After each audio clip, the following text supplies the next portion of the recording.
Hello and welcome to Movies, Films, and Flicks. I am Mark Hoffmeyer, and joining me is a man that is completely engulfed in flames right now.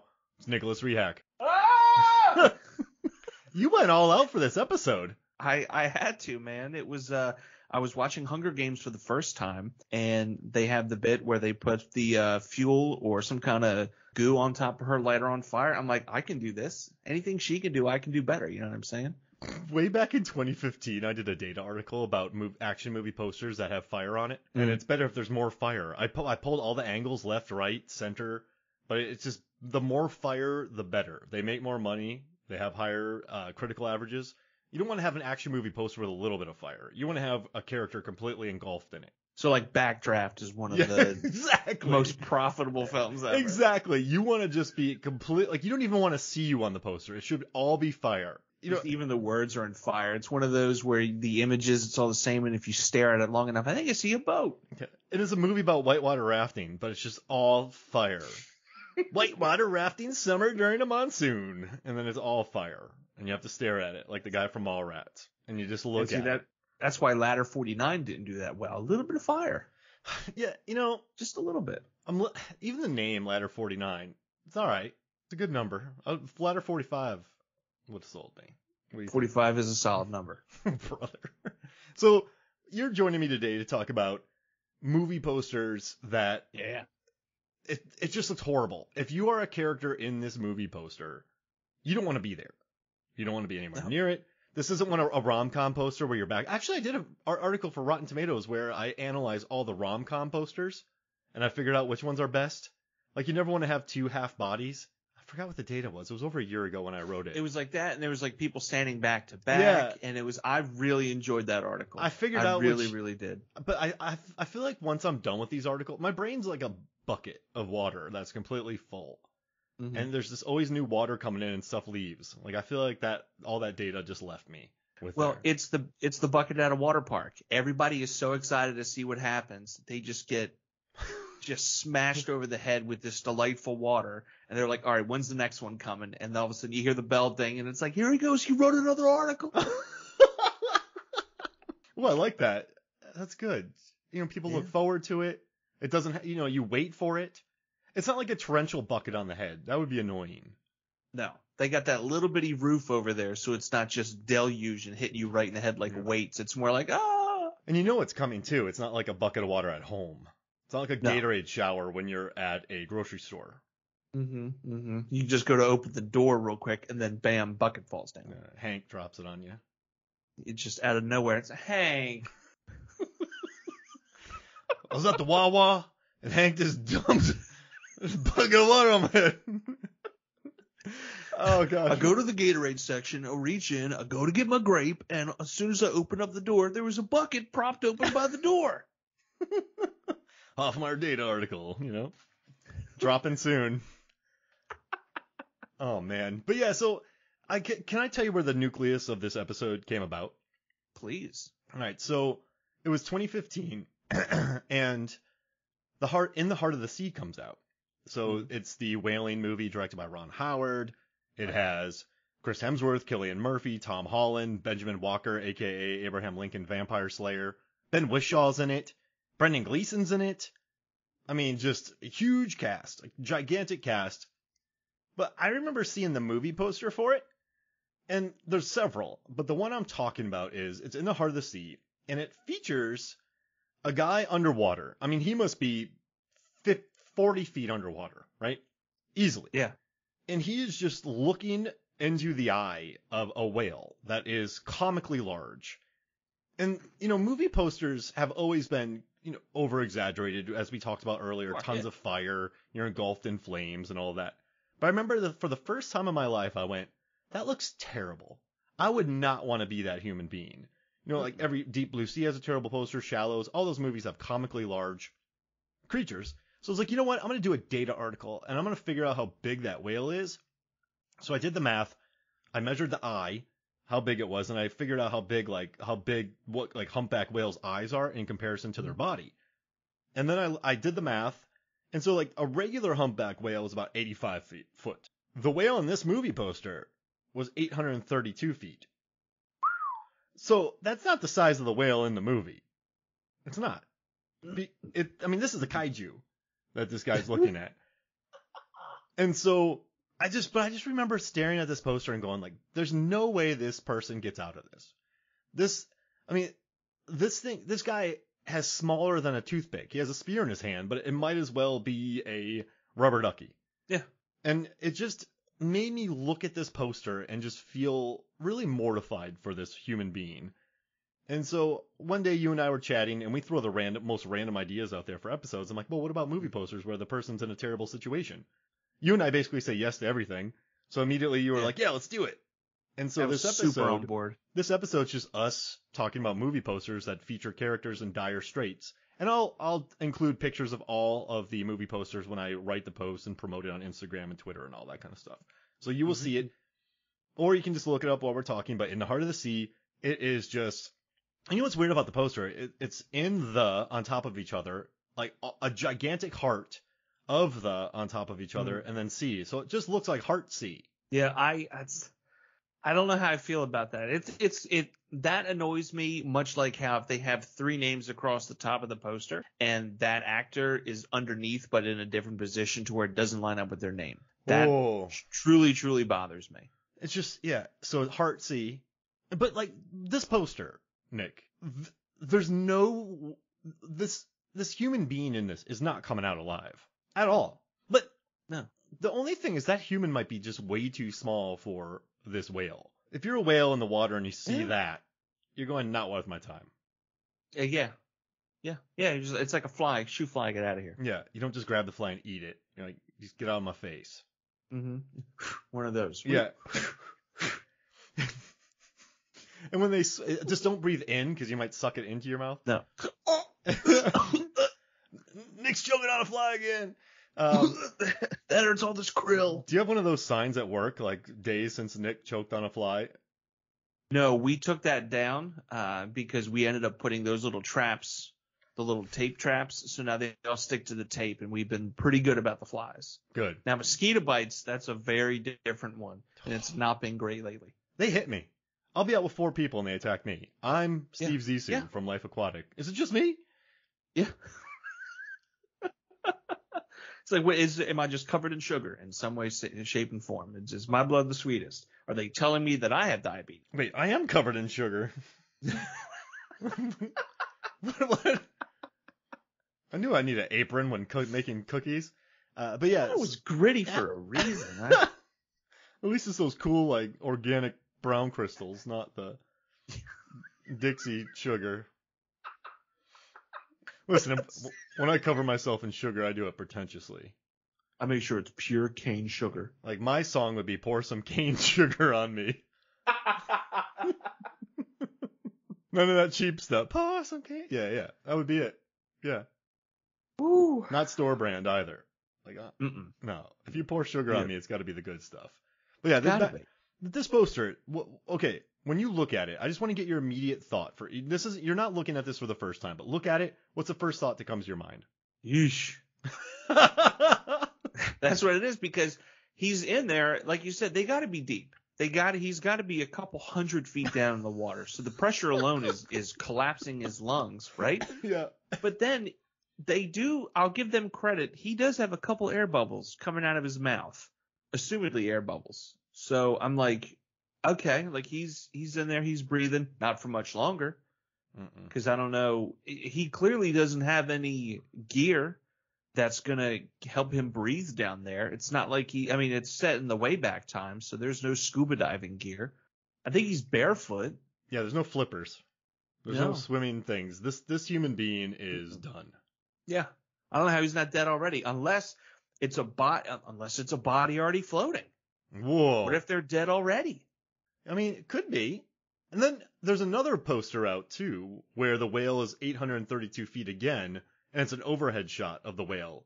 Where it's going under the ship? Yeah, but it's gigantic. That one I really like. That one, I'm not as worried for the ship, because it could just be a whale trolling by the boat.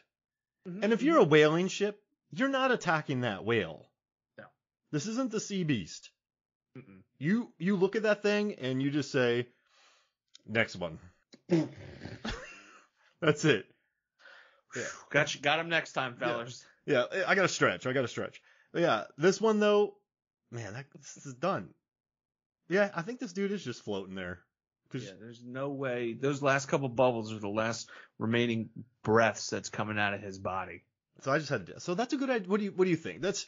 I think that's a good because there are other posters. Like there's the poster for Underwater, where it's a character. I think it's got to be Kristen Stewart on the very bottom of the Mariana Trench, and Cthulhu's mouth is wide open right in front of her. I mean, you're doomed. Yeah, no, that's the game. But that would be a cooler way to go out. What happened to Mark?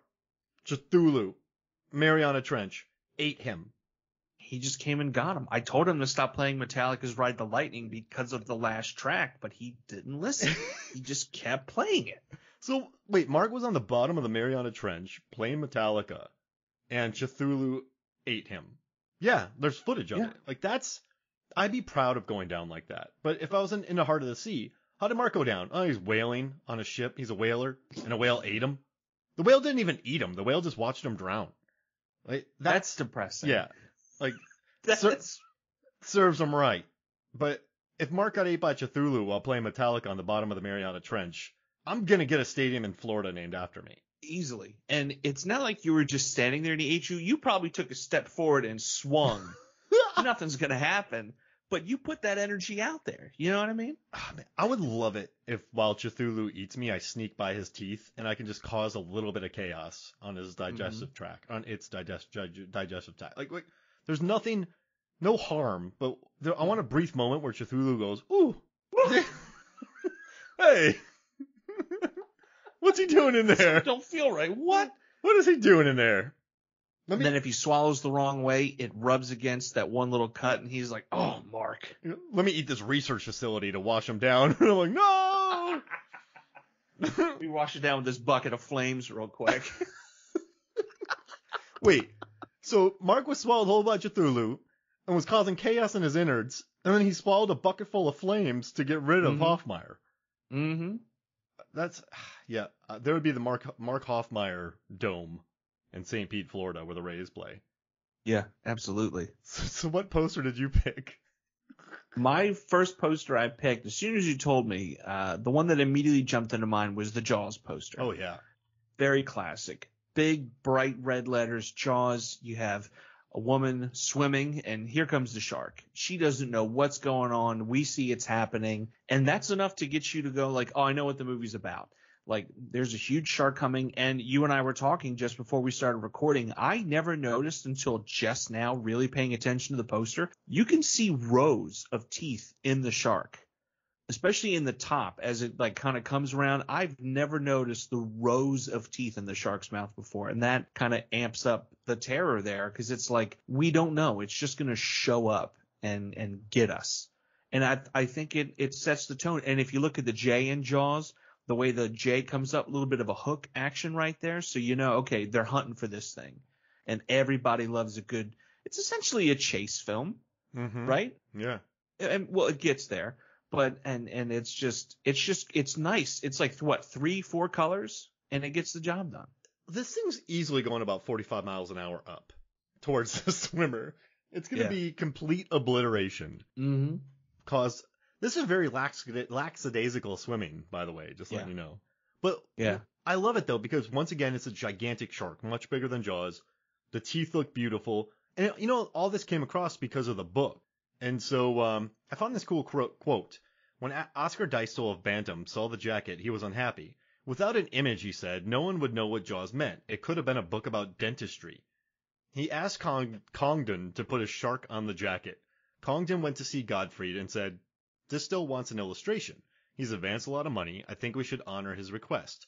Gottfried stifled his exasperation and called artist Paul Bacon, who made a rough layout of enormous head of a fish. And they're like, why can't we have a swimmer as well to have a sense of disaster and sense of scale? Gottfried asked. Bacon came in the next morning with a completed jacket and open-jawed shark's head rising towards a swimming woman. Distel was pleased and wrote Congdon on December 20th, the jacket design for Jaws is much improved. If you sell 100,000 copies, we'll follow you to the letter. Oh, so that's pretty cool. But then they did like they did a rewrite of it, but it was a shark that looked like really funky, and then they had to like redo the shark to make it look better with all the teeth, and that became the poster. Yeah. It's cool. Yeah, and it's just oof. And it's nervous too. Like you get really nervous looking at it, like, oh, I hope she finds out what's about to happen, and then she just doesn't. I mean, this is everywhere. This thing, like, my wife has a shirt that's Jawas, and it's a Jawa coming up from the water to kill something. There are coasters with sharks and cups, and I mean, everything has been. You see this image. I feel like if you don't know about Jaws and you haven't seen Jaws, if you see this, you know this image. This is an image absolutely. that you have seen on the calves or forearms of many human beings tattooed on them. Mm-hmm. It's just Paws, the shirt with the cat coming out of the water. You picked a good one. This is really good. Thank you.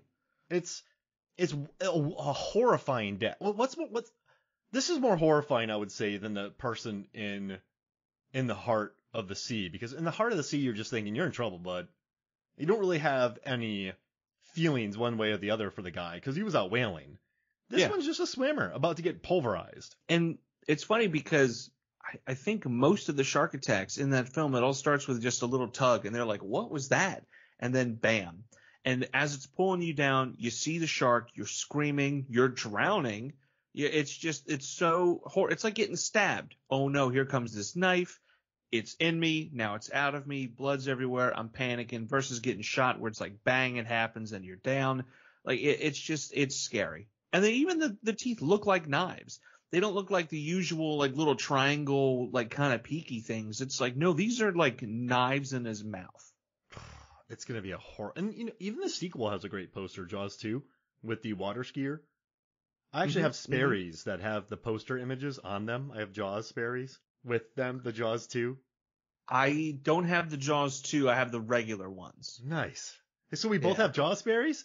Yes. I have the one with the bite out of it, too, and that makes me the Amityville. I have the shark bite on it. I was so close to getting that one. I was like, no, I'm just going to stick with one. I don't want to go overboard, but yeah, man.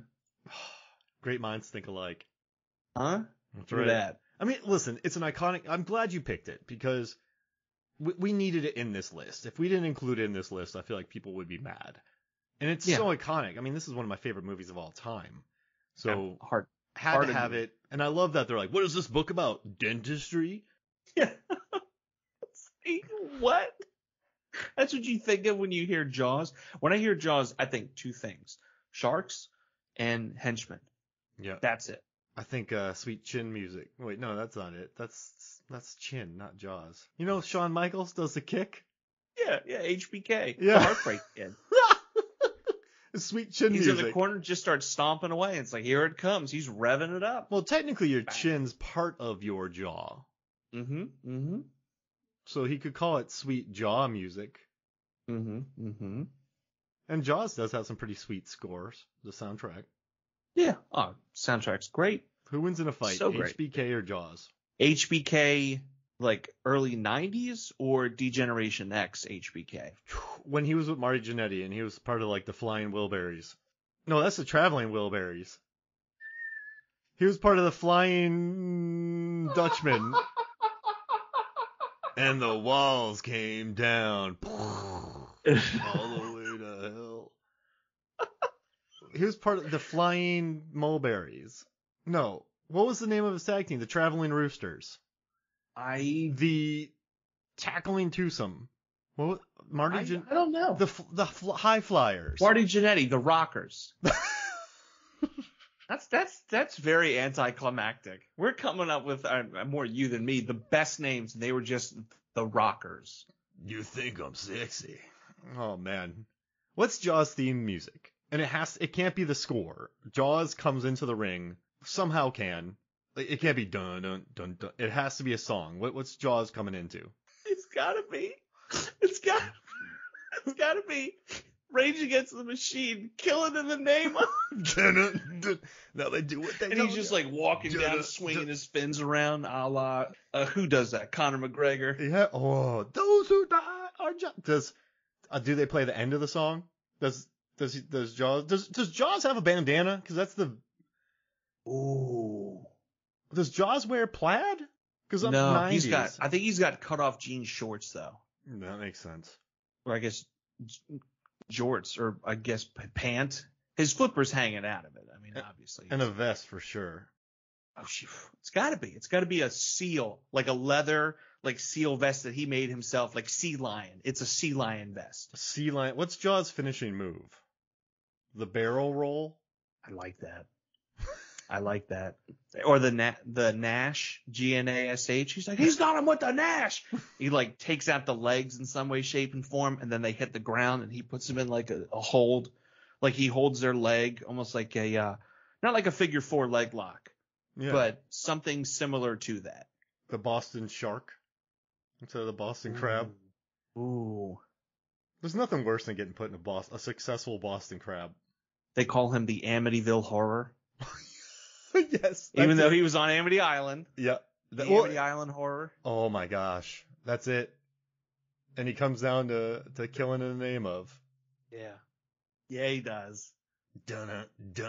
Him and Undertaker had when he was American Badass. Him and Undertaker, they had a tag team. American Badass, 'cause I'm Kid Rock. Hey, I'm suing your rats. I gotta tell you, I know what I'm watching on YouTube tonight. I worked in St. Petersburg at a movie theater, and most wrestlers live there. And one time, Undertaker walked past my theater, and he's one of the rare human beings where he's bigger than he looks on TV. Really? Does that make sense?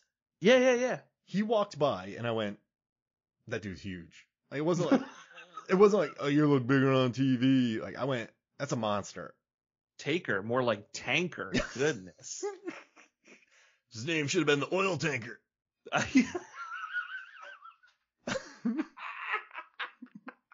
He has a gas tank for days. Great cardio.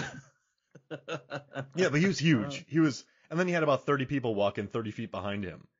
But the guy was gigantic. Like, he was, I remember it's just like, that dude I guarantee no one ever saw The Undertaker and went, he looks bigger on TV.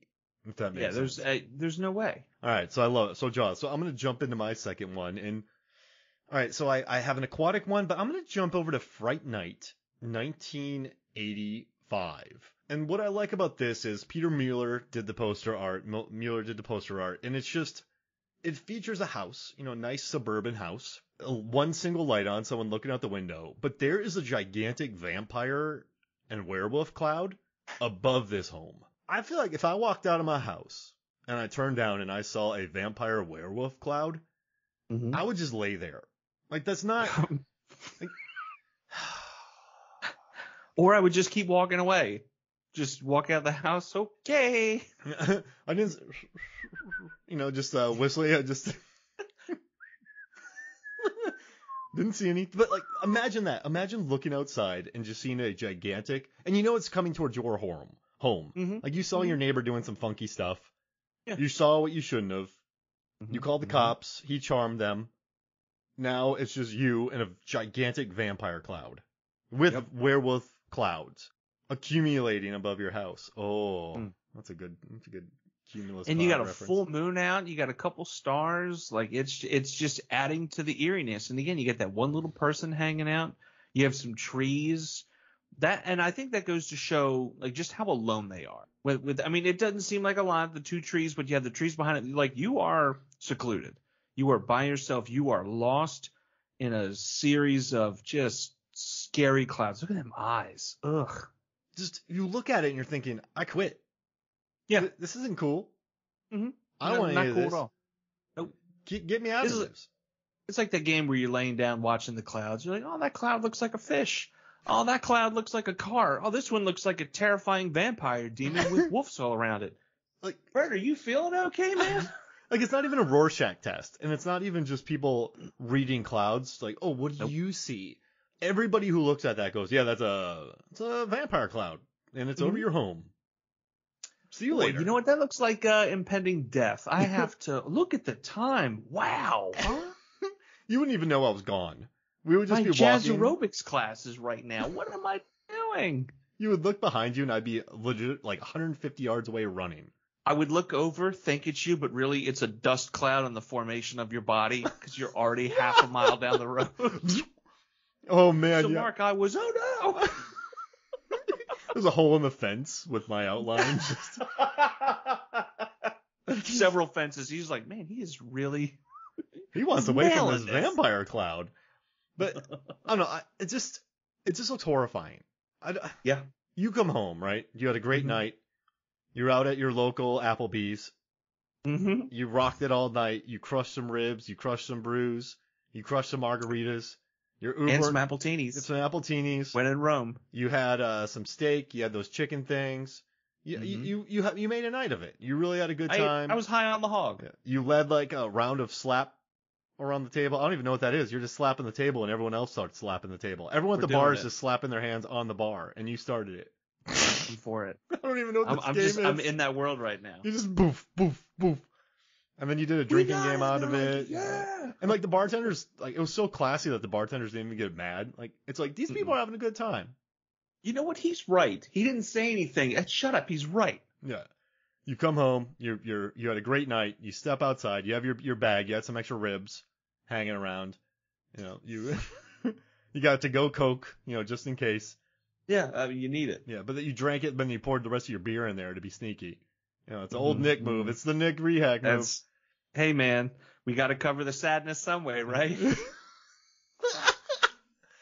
Feelings. Hold on. Can I get another beer? My feelings are showing up again. I'm starting to feel this alone sensation. Get me out of here. Oh, no. So you step out of there in front of your house, which is quite secluded in the woods, and there's a gigantic vampire cloud over your home.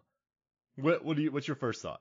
I think my first thought is, man, the resale value has just dropped on this house. Nobody's going to want this thing.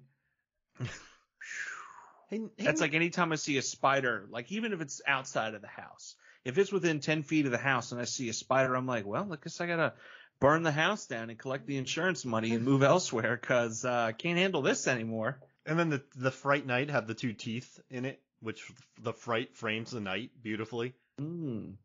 You're not making it through the night. No, absolutely not. Like, and you know, Bram Stoker's Dracula uses vampire clouds too. Vampire in the sky with diamonds. Whoa, that'd be a good song. Be a great song. Dracula in the sky with diamonds. Picture a house in the woods, all secluded, with werewolf clouds and no garlic inside. Wow. I gotta write that down. Yeah. It's gonna be stuck in my head. That's a banger. Mm-hmm. I can't wait to have 3 editions of it. Like, let it be naked, let it be, you know, I want the studio session 40 years later. Peter Jackson finds it. 10 years later, they do a remaster of it, and there's a Pitbull mega mix of like the whole album just like slipped in. It's a 15-minute track. Whoa. You know, I do love Pitbull's Globalization because they do some really cool mixes on there. Sometimes you get a good one in the morning and it makes your drive. I mean, I'm really not moving in Atlanta traffic, so you can't really enjoy it. You aren't. But it keeps you awake while you're just trudging along in traffic. All right, so that was my second pick. What's your second pick? What are we going to talk about? My second pick is the one that came immediately after Jaws, and that's I don't know if it's the original or the alternate, but it's, I think, the original poster for The Shining, in that you have Jack, his face through the door, you have the axe, and then you have Shelley Duvall just in terror, and then right across the top, the tide of terror that swept America is here. And you're looking at this like, I don't know what are you talking about? Because then you're looking at it like, how did they get to this point? What was this, the talking heads? How did we get here? Look at his teeth and how clean and immaculate they are, but clearly something is wrong, because if we look at the Jaws poster, teeth are a little gnarly. If we look at your poster for Fright Night, teeth are a little gnarly.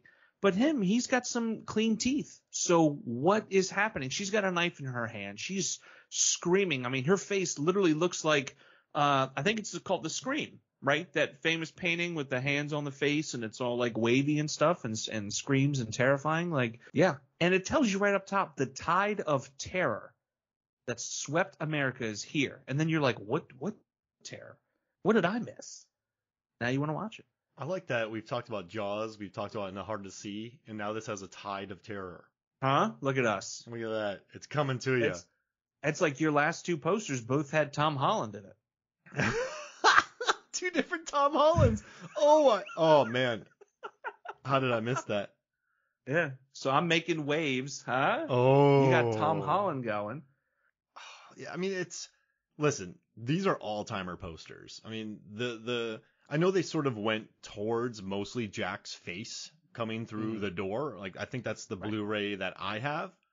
But just seeing, I feel bad. I feel so bad for Shelley Duvall. Yeah. Like, just seeing that face of absolute fear, Nicholson's great teeth, and a tie to terror. And just an axe. Oh, man. Her face sells it. Yeah, and not only that, but the axe is a little like not in focus. No. That axe is moving. There is an intensity there. There's something happening there where it's like someone's busting through. It could look like a wall the way you have it kind of framed, or you know, obviously we know it's a door, but someone's breaking through and she is losing her mind. And how are they involved? How is like there's just so many questions it gives you. And you're looking forward to it. You're like, what's Scatman Crothers? No, I have to see this. How does he fit into this? The Shining? Oh, so, all right, quick question. When you looked at the In the Heart of the Sea, what was the first thing you saw? I mean, just the whale, right? The eye. The eye. Okay, Yeah. When you looked at Fright Night, what was the first thing you saw? The eyes. Yeah. Like the eyes, the mouth, just that face. When you looked at the Jaws poster, what did you see first? Honestly, the woman swimming. Yeah. Now, the Not gonna Shining lie. poster, there's 3 things in frame. It's not a simplistic poster. What word? Like, I guess I'm gonna close my eyes and see where my eyes go. Jack. I just immediately go to Jack. See, I go to Shelley. Oh. Because Jack and everything else is kind of neutral colors. Mm-hmm. And then you have Shelley kind of popping with, I mean, it's a darker blue. Don't get me wrong, but she's popping with a little bit of blue.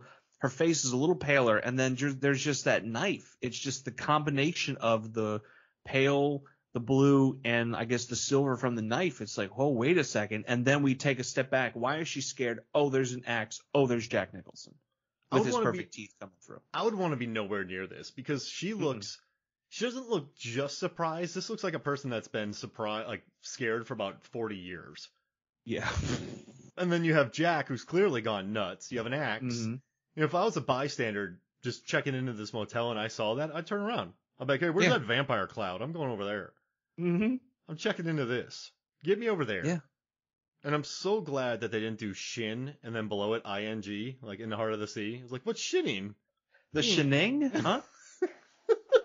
The shinning? Was that a new dance? Everybody's doing the shinning now. Dun, dun, dun, dun, dun, dun, dun, dun. Was like, well, that's shin heavy stuff. What would be the shinning? I feel like it would be like Footloose, like the kicks.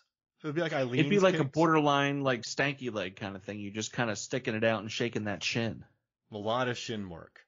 Mm-hmm. A lot of shin work, like more than what's necessary. And you know what's interesting? Right now we can't see it. I can't see it, but you know when you do see it, you'll go, "That's a lot of shinning." That's how much it is. Yeah. Like, you've never said that before in your life, but that's the first word that comes in your mouth. Mm-hmm. And then as soon as you say that's a lot of shinning, and then you look to somebody like, is that a word? Am I saying that correctly? A lot of shinning going on? And then your pal Debbie walks up to you and she stops and she goes, "That's a lot of shinning." That's what I just said. Tell him that's what I just said, right? Yeah. Like are we saying, is that the right word? Should we be using another word right now? Listen, the font, the poster, this is a poster that you want to have on your wall, but it has to be from 1980. And it has to look like it, I don't know, got buried under, you know. It has to look worn. Yeah, exactly. It can't be crisp. No, can't be glossy. No. No. No gloss. Like, No gloss. It needs, I guess, just, oh man. It's good throwing her in there too, because most posters slowly graduated, like moved away from that and just had Jack in there. Yeah, and a lot of the, I think a lot of the Blu-rays that have come out, I picked up the 4K and you just see like this hulking mass of Jack holding the axe. And we get it, like that's obviously a huge part of it. But there's also like Shelley is also a massive part of it too. And I don't think that she gets recognized as much in like the, you know, materials for the media and everything. What if this poster, instead of the axe, had John Lovitz's face in place of the axe? Then what kind of movie would this become? I think it'd become a terrible movie. The Shining. No, it would be even more confusing. Because then it's like, he's not even listed in the credits underneath. What's John Lovitz doing there? That's when you're scratching your head like, huh, is that Scatman Crothers? I don't know. I don't care. Remember Mom and Dad Save the World? Nope. Goatee or mutton chops? And then the guy goes, mutton chops. He's like, no, shoot yourself. And then he asks another guy, goatee or mutton chops? And the guy goes, mutton chops? And he's like, no, shoot yourself. And then he goes, well, the mutton chops do look pretty good. That's not bad. And in that movie, they teach people how to throw rocks. Really good rock throwing scenes in Mom and Dad Save the World. Just giving you a heads up on that. Just letting you all know. So yeah, perfect pick. These are some bangers. These are good. Thank you. My third pick, it's a water based again, but I had to take an Italian knockoff, Jaws knockoff, ripoff horror film. And I recently bought Tentacles. It was on a deal from the 1977 film Tentacles. Kino Lorber just had a great deal on it for Blu-ray, so I picked it up. It has wonderful artwork, and there is alternate artwork by Renato Sassaro, and he started working at 18. I mean, he did like this. This is a guy who worked on Terminator 2, Flash Gordon. Like this is a guy who did the artwork for Once Upon a Time in Hollywood. So those fake posters in Rick Dalton's house, that is Renato. He did that. I'm sorry if I'm butchering the names. Yeah, and so he also did, if you type in this name, I sent you the link for all of his movies. But right now, this Tentacles poster is selling for $1,000 online. But it's just one of the most prolific ever movie poster artists. But the one I'm going to talk about is the one from Kino Lorber, which is it says Tentacles, and it has John Huston, Shelley Winters, Bo Hopkins, and Henry Fonda. But it's each year 10,000 tourists visit Ocean Beach. This summer, Ocean Beach has attracted something else. And it's a large octopus attacking a bikinied woman, and it's just looked horrifying. She's not under the water. It looks like she's kind of on the beach. And also there's another poster that says no sea monster of myth or legend is half so deadly as one that actually exists. Well, that's what it says.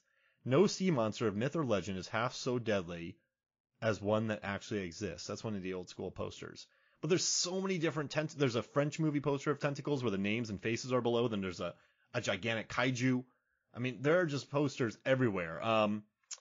Like there's one with an orca being attacked with a bunch of bodies. There's another one with a woman. It's an overhead shot. She's on her back swimming, doing the backstroke, and the creature's underneath her. So it's just a very fun poster, but that's the one I'm talking about from Kino Lorber. And all of these editions, the one that Sassaro illustrated, who's a beast, you should look him up. It's lights out. And I just think Death by Octopus seems terrible, right? Yeah, absolutely, because you have all of its little, I don't want to say suckers, but all of its little, you know what I mean? Like they're kind of just rubbing on your face and going across your body, and it's like, oh, you're repulsed, but you're also terrified at the same time. I mean, in that poster, she's got her hand reaching out. She's like, someone needs to save me because I can't do this. Yeah. Her other hand is being held up by a little tentacle that's curled. He's got this eye. And again, it's the eye that's pulling me in. He's just like, you're dead. Like you're done. Don't even bother because you're going to die. And she's freaking out. The water is splashing everywhere. I feel like that's not something you see a lot of either. Oh. You don't see a lot of the water splashing in other posters where there's like a creature and it's coming at somebody. Like this one you really see, like her hair's wet and again, the face is just terror, but that eye is just like, ooh, girl, I'm gonna get you. No, you're right. I love the water flying. I mean, this guy also illustrated the Cliffhanger poster. The one, the classic illustrated one, the Never-Ending Story. I mean, this is Flash Gordon, Diabolique, Terminator 2, Rambo, Red Sonja. So just look this dude up, like some over the top, like one of the greatest. Like they call him the master of film poster art. Nightmare on Elm Street, that kind of stuff. So just look this guy up. And Captain Ron, he did an illustrated poster for Captain Ron. But yeah, Death by Octopus seems horrifying because you're gonna get just squished. That whale's gonna swallow you like a Tic Tac, and then the shark's gonna obliterate you. Vampire Cloud will just suck you up, but you're gonna get squeezed and prodded, and it just sounds horrifying. Horrifying. I do not want that. Yeah. It's So almost like a snake just going to slowly cut the circulation off to your limbs, and then you just go limp at some point, and then you're dead. Like, ooh, that's horrifying. ugh. Yeah. Hey, you're welcome, everybody. But I do, Tentacles is a very low rating, but I do recommend watching it. It's a cheeky 1977 fun sort of Italian creature feature with an octopus. Like there's a scene where he attacks all these little boats like Jaws 2, but you can tell it's just an octopus being dragged by a boat. It is wonderful. So just go, type in Tentacles, go watch it on Tubi, check out the poster, Tentacles. There's so many different posters too. I love these old poster art for these movies, but that's my third one. What's your third one? Oh no. My third one, it goes a little bit different. And again, it focuses on the eye, and it's the poster for Midsummer, where we have Florence Pugh's character. We got about half of her face, and she's got this, like, she's crying. She's got a tear coming out of her eye. Her nose looks a little snotty. Maybe it's running into her mouth and everything. There's something there, and we don't know what it is. And that adds to the fear. And it's like, let the festivities begin. It's like, well, what festivities? What's happening here? She's got a flower crown. Why does she have a flower crown? There's just so many questions. And it's not one of those posters where you can kind of zoom in on the eye and maybe see like a reflection of something. We're just left to our own devices of like, what is she seeing right now? They did the triple on this. Tear, snot, and then maybe that drip down to the mouth. But there's a string of liquid, saliva. Yeah. From the mouth. Tooth. So it did the triple. Mm-hmm. Eye, nose, mouth, liquids. They hit the trifecta. Draining. Yeah. Nothing about what this woman is seeing is good. Nope. And they even if she was getting like hardcore tickled, like no one is making that face. These aren't even tears of joy. Snot. When you tear up, when you're so happy you cry, you don't have snot. Have you ever seen someone happy cry with snot? Never, ever. Just tears out the eyes. And smiles. And they're smiling a lot too when it's happening. And they're like trying to wipe their eyes to hide it. Like, I don't want you, I'm embarrassed a little bit. But with this one, she's like, and where's her hands? Like, obviously it's just from like, the neck up, but it doesn't look like there's been any wipe marks or any, to like wipe the tears away or any kind of smears or anything like that. Like it's just happening. There's a terror somewhere. And it's also, we don't know is it a picture? Is it a still? Did someone draw this? Like it's really well done, like across the board. Is she on top of a catapult? I like it better than one of her smiling. I don't think that sells the movie. You look at this poster and you're like, she's in for it. This is gonna be a rough ride.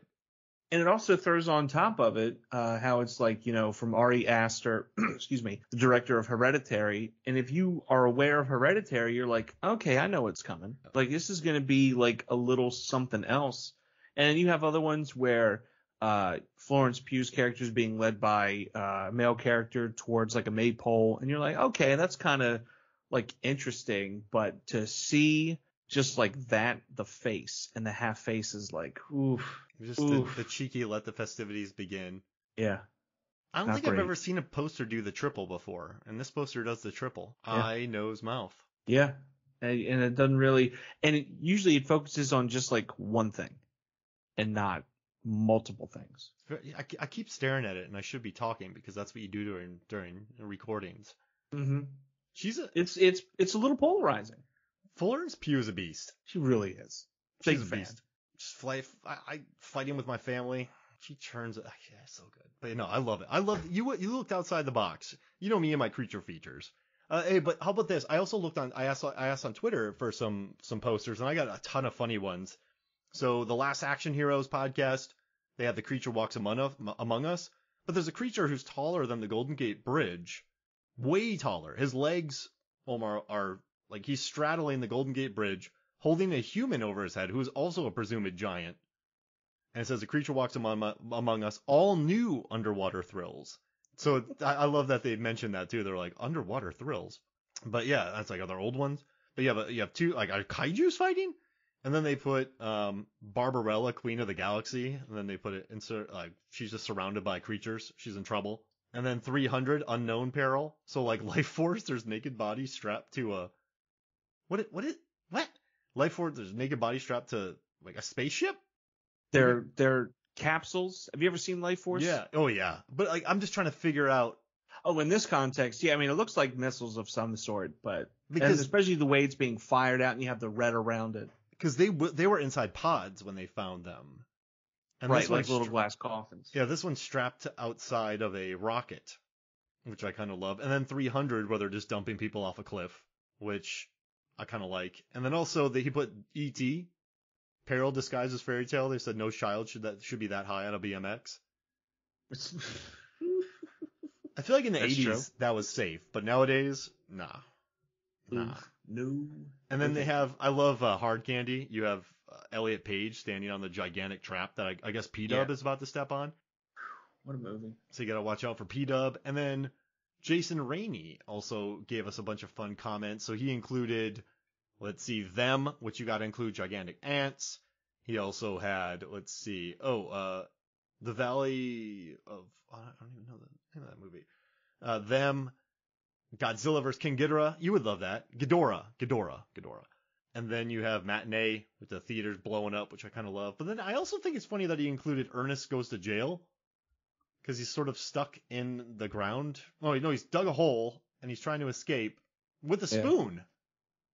And wow, Ernest is really industrious. I just want to. Yeah. And then I love the Buster Keaton poster. Then you have Kindergarten Cop. He's just being swarmed by children. And then Shall We Dance? Which is terrifying in its own. Yeah, exactly. Just swarmed. And I also like that he had John Wick 2 and Ratatouille, where one of them's surrounded by knives, the other one's surrounded by guns. Yeah, the Ratatouille one. And if you kind of think they're like kind of two sides of the same coin.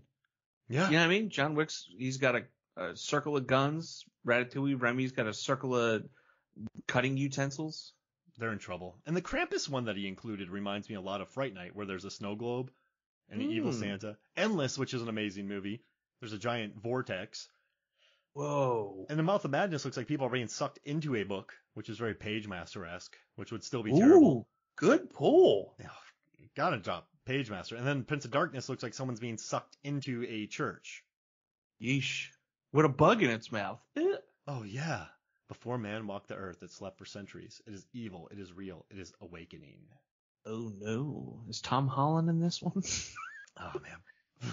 Shep Gordon produced it? Really? But I love all that. And then also on movies, films, and flicks, I asked for some examples too. People had trouble uploading, but Lisa Leahy said The Exorcist, A Nightmare on Elm Street. She also said Jaws, hey, The Meg, Cape Fear, and The Evil Dead. And then we had Kieran Sweeney. I think he had Big Trouble in Little China. And so we had those extra posters there, which I love. So thank you for answering the questions. And Nick, thanks for talking to me about this really random subject. Hey, as soon as you floated that idea, I'm like, I've never heard of anybody having this conversation before. I am all for it. I know we didn't explore tentacles as much, but it's just an octopus destroying a woman. I wanted to talk more about the artist. But but this was fun, man. Thank you so much for joining me, dude. This was wonderful. Oh, thank you for having me on, man. Hey, where can people find you? People can find me kind of anywhere. Right behind you. Popping up. Oh no! That's a poster. It's just going like your finger up to your mouth behind a podcast. Behind it with big eyes, like someone's podcasting and you're behind it, just like I'm here too. I brought my own mic. And he doesn't know. What's that feedback? It's me. Oh! React feedback. I need the feedback from Rehack. No, I'm popping up on the Exploding Helicopter podcast every so often. Recently, we discussed Godzilla, the 2014 edition, and a couple episodes prior to that, we discussed Godzilla. Some say it's 98, some say it's 99, depending on the country, but the Roland Emmerich version of Godzilla. Recently, I was on the Lambcast. I had won the movie of the month. Believe it or not, for the month of October, a horror-based movie of the month, The Texas Chainsaw Massacre had never won before. And I righted that wrong. It won. We had a great conversation. When you get a chance, go check that out. I voted for you, even though we were tied. We were. And I'm like, oh, man, Mark's got a good pick. Like, if he wins, I'm not mad. I'm talking Thirst with Johnny Numb soon. Oh, wait, did I have Thirst or I Saw the Devil? You had I Saw the Devil. Oh, yeah. Well, yeah, that's a good one. I need to talk about that eventually. But I'm talking about Thirst soon with Johnny Numb. So it kind of – no, I was happy for you. I didn't feel any – I actually voted for you because I know how much you want to talk about that movie. And I saw people doing homework for it, which made me very happy to explore. I mean, listen, Tobe Hooper's Texas Chainsaw Massacre is an all-timer. And then Texas Absolutely. Chainsaw Massacre 3D, classic. Go get 'em, cuz. But yeah. Oh no, a chainsaw's coming at me. They don't say that in the movie. I'm paraphrasing. It's not in 2D. I'm not safe. But yeah, man, thank you so much for joining me. Absolutely. Thank you as always for having me. That's awesome. All right, so for me, Mark Hoffmeyer, and for Nick Rehak, this is Movie Films and Flicks. We'll see you next week.